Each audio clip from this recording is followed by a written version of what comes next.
a counterattack on its own territories against Armenia.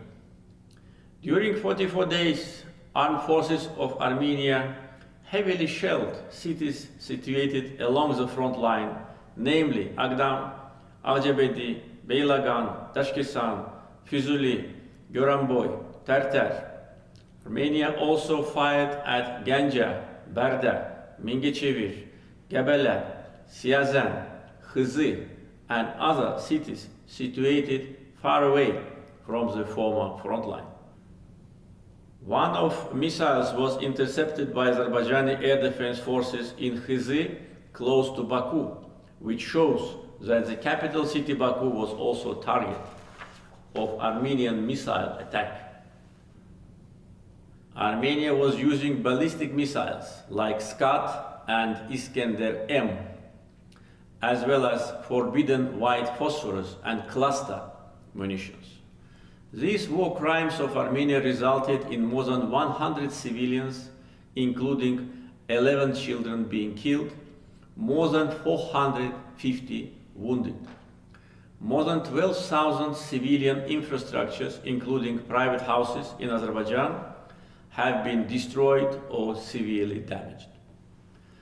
Abided by a fundamental principle of international humanitarian law on the distinction between combatants and civilians, Azerbaijan never reciprocated Armenia's vicious war crimes by targeting civilians. Armenia also recruited mercenaries and foreign fighters from abroad and deployed them against Azerbaijan. During 44-day war, Azerbaijan liberated large part of occupied territories, including cities of Jabrayil, Hadrut, Füzuli, Zengilan, Gubadli, and Shusha. In total, more than 300 cities and villages were liberated on the battlefield. Armenia had to sign an act of capitulation on 10 November 2020. Accordingly, Armenia was obliged to withdraw its troops from the remaining part of Azerbaijan's territories, namely Agdam, Lachin, and Kelbecer regions. Azerbaijan itself enforced the implementation of the above-mentioned UN Security Council resolutions. Probably it was the first case in the world since the establishment of the United Nations. Azerbaijan resolved the 30-year-long conflict and restored its territorial integrity and historical justice by military political means. The Nagorno-Karabakh conflict was left in the past. There is no administrative territorial unit called Nagorno-Karabakh in Azerbaijan. We have created Karabakh and Eastern Zengezur economic zones by the presidential decree signed on 7 July this year. Using this occasion, I would like to call on all the UN member states and the UN Secretariat to avoid using legally non-existing, politically biased and manipulative names while referring to our territories. The building of multi-layered defense lines and fortifications with long trenches, tunnels and bunkers by Armenia for years in the formerly occupied territories of Azerbaijan proves that Armenia did not intend to return those territories by any means.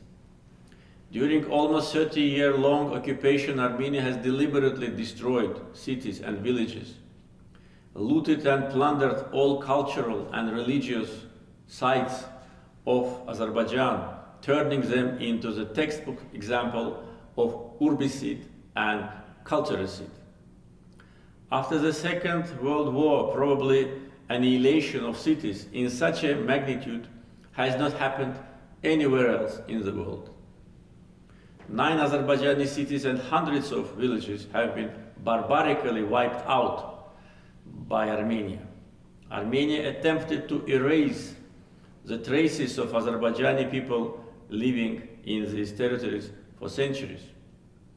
Agdam city was destroyed to such an extent that it was called as Hiroshima of Caucasus. After the liberation, our army could not find a single building in Fizuli city to raise the Azerbaijani flag. Out of 67 mosques in the territories which were under Armenian occupation, 65 have been razed to the ground, and remaining 2 have been severely damaged and desecrated, including by being used as stables for pigs and cows, in total disrespect to all Muslims of the world. Even the graveyards were desecrated, destroyed, and looted. During visits to liberated territories, foreign diplomats, representatives of international organizations, and international journalists have witnessed the barbarism committed by Armenia.